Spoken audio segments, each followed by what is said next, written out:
Тере, hello, здравствуйте. Меня зовут Елена Парфенова. Я представляю некоммерческое объединение «Академия детства». В нашем доме есть место для детей, есть детский сад, есть место для взрослых. Мы проводим там встречи, тренинги в разных форматах. В нашем доме можно играть, в нашем доме можно пить чай, разговаривать, встречаться с удивительными людьми. Кое-кто, волонтеры, и живут в нашем доме.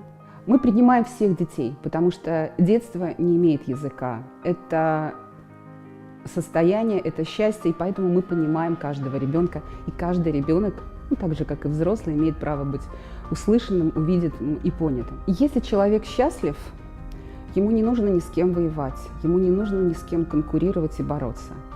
Поэтому для нас очень важно, чтобы уже сейчас и мы, и дети чувствовали себя счастливыми. Приходите к нам. Мы в Таллине, мы в интернете. Tere tulemast Lapsepõlve Akadeemiasse. We are waiting you in Academy of Childhood.